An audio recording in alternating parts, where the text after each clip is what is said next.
Sam Harris and Jordan Peterson had these 4 debates over the summer. You were the moderator of 2 of those in Vancouver.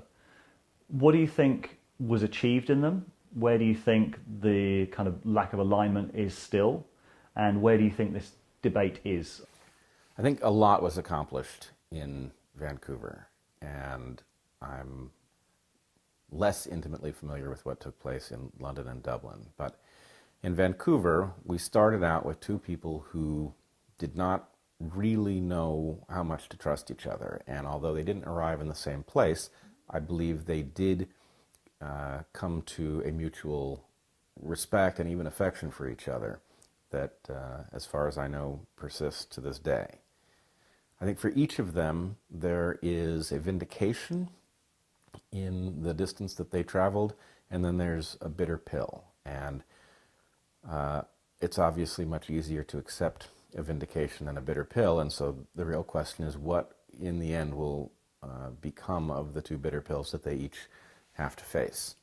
In Sam's case, the vindication is that, in fact, the universe does not need some divine entity to explain any of the phenomena that we see. On the other hand, the dismissal of people's religious beliefs as being misinformed or as a misunderstanding of the universe is obviously not entirely satisfactory. These belief systems do appear to be the product of forces that have shaped them for a purpose, essentially to benefit the people who hold these beliefs. So Sam is grappling with the implications of that. In effect, it is a challenge to a simple new atheist perspective. Jordan is in the situation of having a vindication of his belief that these myths in which he has argued that there is a great deal of meaning are in fact what he says they are. They are a kind of wisdom, and they are profoundly important in human history. For him, the bitter pill is that they are not timeless. There is no magic formula that would imbue them with the ability to tell us what we should do in novel circumstances. Because these myths are the product of adaptive evolution, they are limited in utility to the circumstances in which they evolved. And because we live in circumstances that don't look anything like the situation of thousands of years ago, we should be suspect of these stories and their relevance to our modern problems. So I think this has yet to play out, and it will be interesting to see where Jordan and Sam end up wrestling with these things going forward. But the fact that they can hear each other now, and even to the point on the second night in Vancouver of being able to properly steelman each other's position, I think is tremendous progress. And you mentioned about the archetypes. So Peterson frames those as kind of pre-existing categories of being. And you're saying that they cannot possibly be pre-existing categories of being. Well, they can be to an extent, but there is a shorthand that we use when we teach evolution. And what we say is that evolution adapts creatures to their environment. That is not what it does. Evolution adapts creatures to the environments of their ancestors. And the reason it looks like it adapts creatures to their environment is the environment of one's ancestor tends to look like the environment that you find yourself in. But there are lots of places in evolutionary history where that's not true, where a creature disperses over a divide or where something changes so that whatever was true for the ancestor is not true for the descendant. We, modern humans, are in this circumstance in a way that is arguably unprecedented.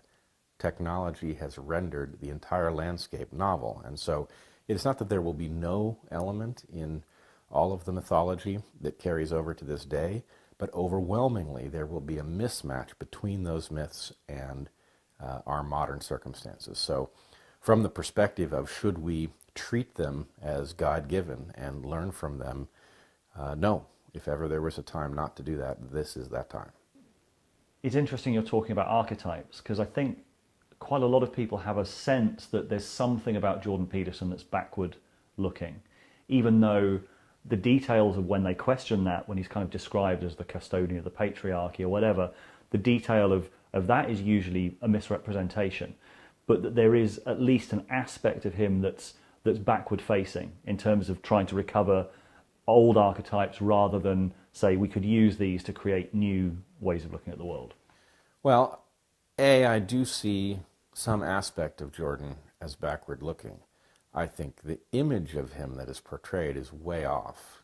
He is an interesting mixture of traditional perspectives and very modern perspective. So, in a way, he's a little bit hard to properly paint. There's also, I would argue, a real value in an authoritative voice putting the brakes on the embrace of everything new.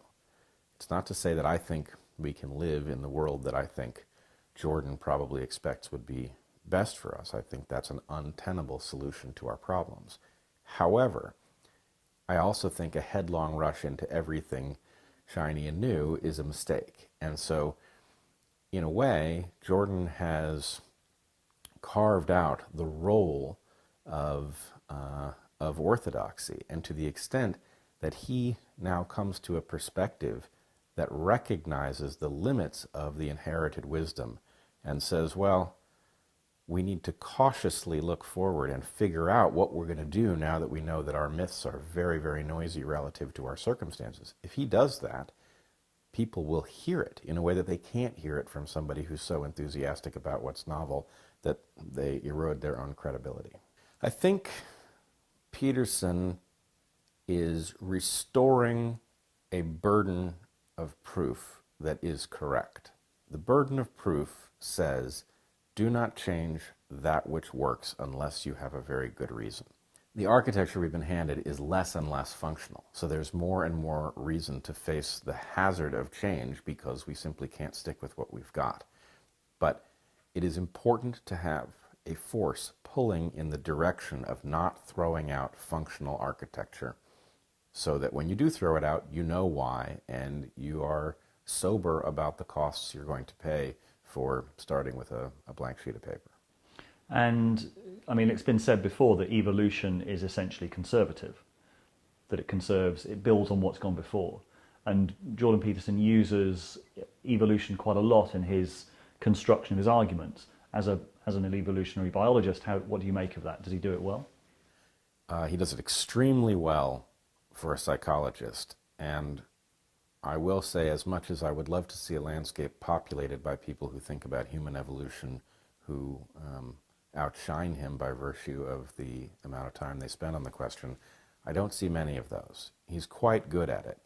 But there is a place where his argument runs out of steam and he continues to go with it. There's a place in which he wants to find a timelessness and maybe a particular priority for certain myths over alternative myths that is not justified by evolutionary logic. Evolutionary logic says essentially the longer a particular piece of wisdom has stood, the more likely it is to remain relevant into the future. But we're still stuck with myths that come to us from several thousand years back, and the world of several thousand years ago is one that not only is dissimilar from our world, but in many ways is opposite. The ability of human beings, for example, to damage their world through technology, it existed several thousand years in the past, but it was nothing compared to our current ability to destroy the world out from under us using technologies that even place the destruction at a remove, so we're not even aware it's taking place. And you mentioned before about Sam Harris and new atheism. Do you think that's an even more bitter pill to swallow? I think the problem for new atheism is perhaps more difficult because the people who have been most enthusiastic about new atheism have been very public about their beliefs, and their beliefs distill down to something very simple, which turns out to be incomplete. There is no God in the sky who cares about human affairs and is meddling in them. That much is true. But the fact that believers are not delusional that's a rather large correction for one's worldview. So I think there is a way in which, having been very public about a very simple story, the transition to a more nuanced story is difficult. And you're saying very confidently that it's not delusional. What do you base that on?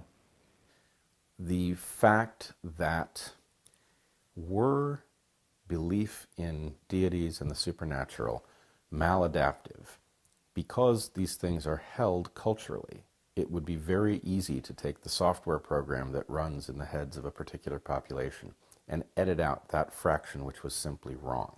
In fact, there's always disagreement within any religious tradition about which portions of the sacred to esteem and which portions to downregulate. That is the fodder for selection to function. That means that anything that we see persistently being passed on generation after generation must be paying its cost and then some. And because it's paying its cost and then some, regarding it as an error is just simply a mistake. So this is the very same kind of logic that Darwin used for physiological traits. He was sent an orchid from Madagascar that had a very long nectar tube and reasoned that there must be a moth out there with a tongue that long, or else it would not make sense for the flower to have invested in this structure. After his death, the moth became known to Western science. My point is that logic simply extends into the cultural realm, and it very clearly applies to extremely expensive sets of beliefs that come along with the major religions of the world. We know they pay their freight, because if they didn't, it's all too easy to edit out the part that's just baggage. And where do you think this conversation goes now? Do you think there's any sense in another debate between Jordan and Sam, or do you think they've concluded it? Well, I think the debate is not so much between Jordan and Sam anymore. I think what they have done is they have established the landscape in which this debate takes place, and to the extent that either one of them alters their position enough to change what we can see, that's great. On the other hand, now that they've explored the territory, I think it's also open for others to join in and talk to either one of them, or talk without them present. And really the question is, just like it is in any scientific exploration, somebody discovers that there's a set of phenomena to understand, and then others come in and define the details of what they find there. That's quite natural. So if they're enthusiastic about having more discussions, I'd love to see them, but even if they weren't, I don't think, it means that things have stalled out. It just means we've been shown where the discussion is, and now it's time to have it. Where would you place yourself between Jordan and Sam? Well, I actually had a discussion with Sam about this very thing, and I think he said it was clear to him, in the same way it is clear to me, that I was actually dead center between them in perspective. Which it's just luck that that's the case, because my position arose before I had any idea what their positions were. But it happens that an evolutionary perspective on the evolution of faith suggests that these myths have a meaning, that it isn't timeless, and I don't know, that put me right between them, both in a physical sense and philosophically. Mm. And you describe yourself as an atheist. Do you have a conception of the sacred? Does that word mean anything? Oh, absolutely. I do find sometimes one has to redefine words in order to get the value out of them, and I've probably redefined sacred a bit. I don't call myself an atheist. I think almost anybody who tried to evaluate my belief system would probably come to the conclusion that that's what I am, but I've actually been made so uncomfortable by the simplicity of new atheism that my feeling is I can't even afford that saying atheist is now taking sides in a debate where I'm not on one of these sides. I would like to be completely hard-headed about what is true in the universe, but I do not want to back people into a corner whose beliefs arise through an evolutionary process.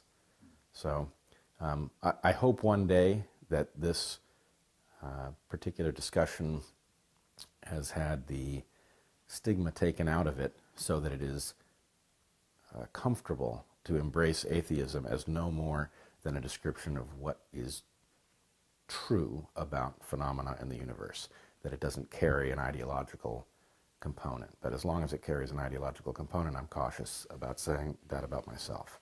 So, I mean, that's why you chose the word sacred, because for a new atheist that word would be meaningless. So if it's not meaningless for you, what does it mean and why? Well, I see a spectrum that runs from what I call the sacred to what I call the shamanistic. And really this is a spectrum of caution, or would-be caution, about change.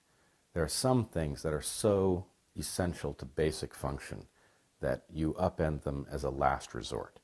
And there are other things that you upend either because they don't have profound implications or because they simply don't function as they are and you must change them. So my sense is that we have a kind of distinction between the sorts of matters that we hand over to a priestly class, the sacred, these are things you don't upend willy-nilly, and the shamanistic stuff, which is open to interpretation, it is open to, to hunches, to following a thread and seeing where it leads.